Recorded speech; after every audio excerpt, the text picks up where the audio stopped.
I'm Charlie Brooker and you're watching Newswipe, a programme all about what's been going on. Like this. Sound of smashing glass drowned out by sound of snapping cameras. World leaders pose for photo with Obama like they're on a f***ing log flume ride. And, well, yeah, there you go. Anyway, we start here. If all the world's a stage, then TV news anchors are the Greek chorus, tying proceedings together with their dramatic narrative skills and stern sense of authority. TV news is theatre, essentially. It's showbiz. Modern news anchors have a background in journalism, but that wasn't always the case. It wasn't really until the late 70s that seasoned reporters started to become the main face of the BBC bulletins, faces we still recognise today. Most of the first newsreaders on the BBC really were news readers, not journalists. All they were required to do was turn up and read the script as clearly as possible.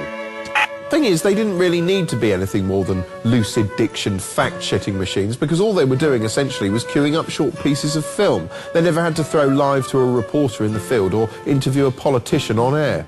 Consequently, many of the familiar newsroom faces had side jobs, such as warm-throated dapper chap about London town Richard Baker here, who, when he wasn't telling us about Lieutenant William Kelly, who'd been convicted of killing 22 civilians in My Lai in South Vietnam... Lieutenant William Kelly, who was convicted of killing 22 civilians in My Lai in South Vietnam. Doubled as the narrator for charming, genteel, cardboard kiddie-wink cartoon Mary Mungo and Midge. There's Mary. There's Mungo. And there's Midge, who was convicted of killing 22 civilians at My Lai in South Vietnam. The two modes were kept entirely separate. There was the stern, neutral android mode for when you were presenting the news, and the chummy village hall gang show mode for the odd variety special. And then sometime in the early 80s that all changed, round about breakfast time. The BBC's Breakfast Time was the first news show with a cosy and some might say eerie welcome to our lovely home feel about it. I'll be back with more local news, travel and weather in half an hour's time. Look forward to seeing you round about then. Bye for now. In today's multi-channel world with competing news networks, an anchor's personality matters more than ever. While there used to be celebrities outside of the news, now they're stars within it. Some are famous for being foxy, like foxy Natasha Kaplinsky here, or Welsh, like Hugh Edwards, or tactless, like Kay Burley, who's become famous for asking the questions no one wants asked, such as in her shocking interview with the ex-wife of the Suffolk Strangler, in which she wondered... 5 murders in 6 weeks. Do you think if he'd had a better sex life, he wouldn't have done this? Male news presenters are only allowed to come in one of 2 flavours, either a terrifying Darth Vader harbinger of doom... Britain must take care to avoid becoming like Nazi Germany in the 1930s. ...or a Hidely Hay Ned Flanders type. Seems that romance falters in the face of sleep deprivation. Sure, we know that on this programme. Oh yeah, that's it, Turnbull. Chuckle it up, you gigglesome f***.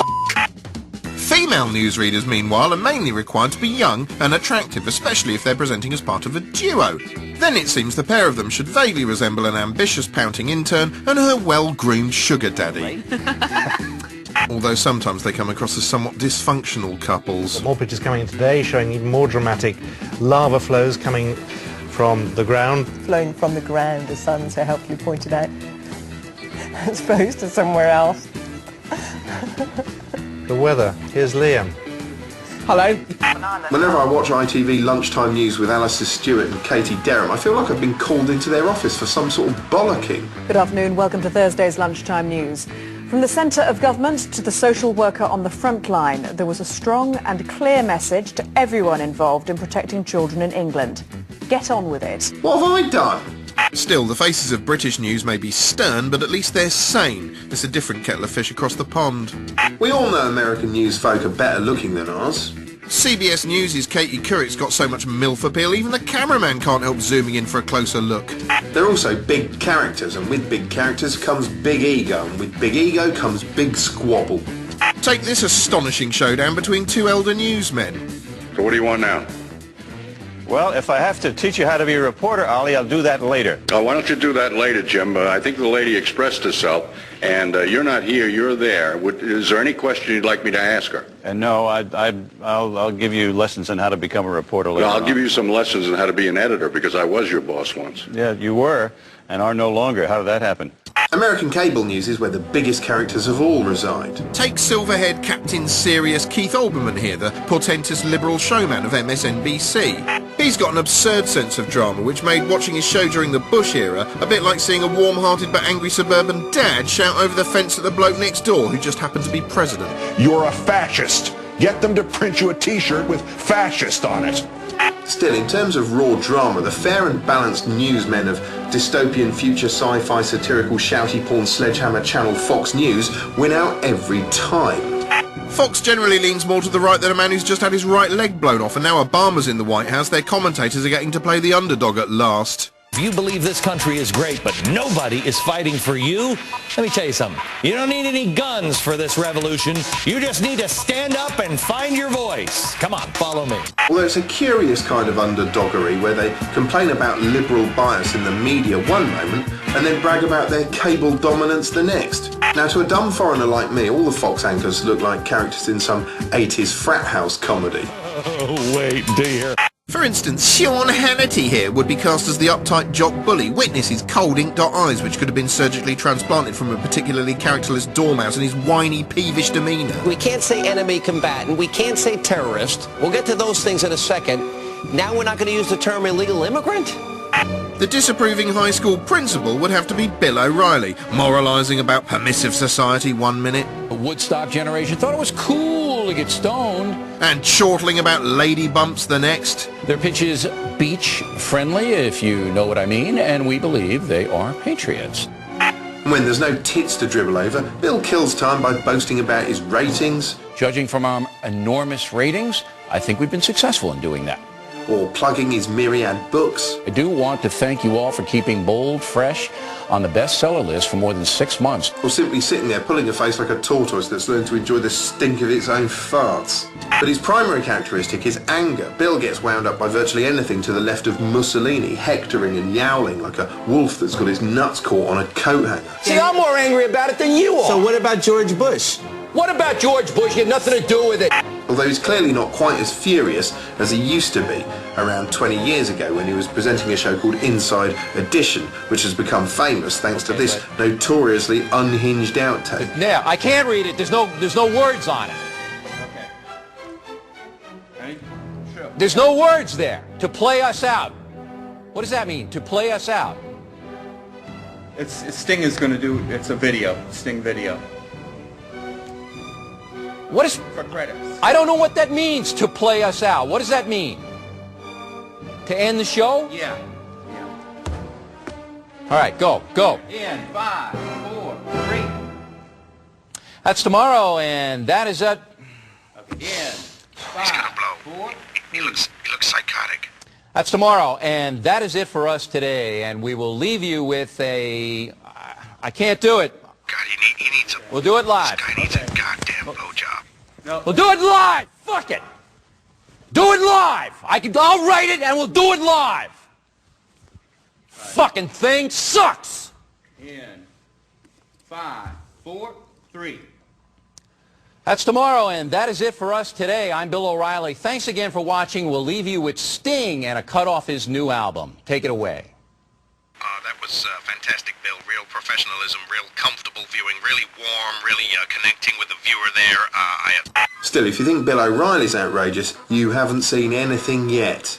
This is recent Fox signing Glenn Beck, who at first glance looks like a welcoming, happy kind of chap. He effectively presents his commentary show in the style of a wacky neighbour from a bad sitcom. Although, actually, rather than a sitcom, this is more like an out-and-out variety show, replete with zany chuckles. You think that ain't gonna happen?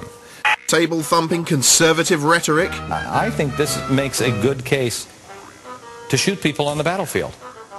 Well, you got these guys, we can't keep them in prison because they're not technically terrorists, but they were in terrorist training camps. Were they fighting against us? Well, they were in a terrorist training camp. Yeah, I mean, we go in, you shoot them then. And toe-tapping patriotic country music. When I see people on my TV taking shots at Uncle Sam, I hope they always remember why they can. 'cause we'd all be speaking German or living under the flag of Japan if it wasn't for the good Lord and the man. Anyway, so far you're probably thinking, okay, it's extremely right-wing, but it's fairly sane. Yes, because Beck isn't just the face of news, he's a bona fide social crusader who started his own post-apocalyptic sounding 9/12 project aimed at bringing the nation together in a spirit of unity and hope and something and stuff. This is the 9/12 Project. Are you ready to be that person that you were that day after 9/11 on 9/12? I told you for weeks, you're not alone. Now, I don't know if you've seen the superb and prophetic movie Network, in which Peter Finch played a news anchor who loses his mind and becomes a ranting, raving, rating smash after sinister bosses leave him on air. I'm as mad as hell, and I'm not going to take this anymore! This is basically like that, but crazier, and starring Paul Giamatti in a blonde wig. The real power to change America's course still resides with you. You are the secret. You're the answer. I'm sorry.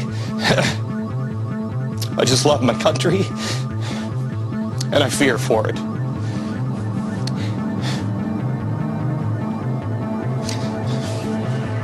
And it seems like the voices of our leaders and special interests and the media, they're surrounding us. It sounds intimidating. Or mental. The truth is, they don't surround us. We surround them. This is our country. And now the weather from a talking oven club with a face on it. Hello.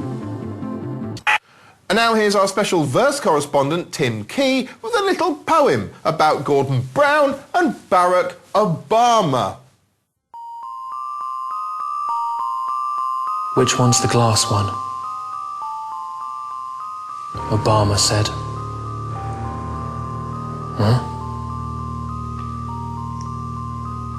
Brown grunted.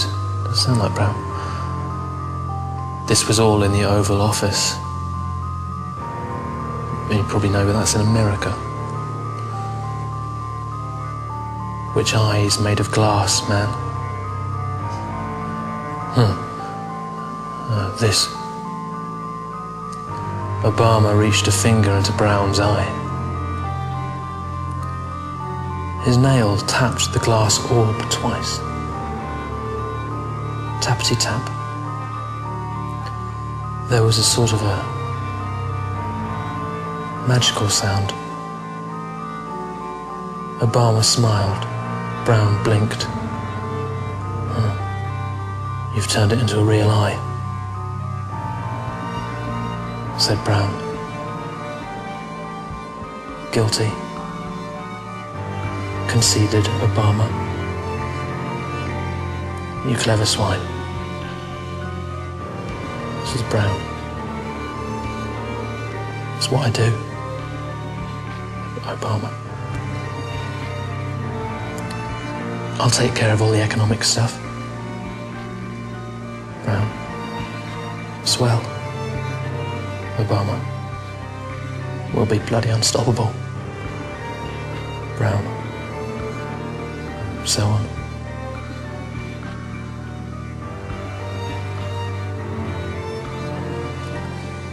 Politics.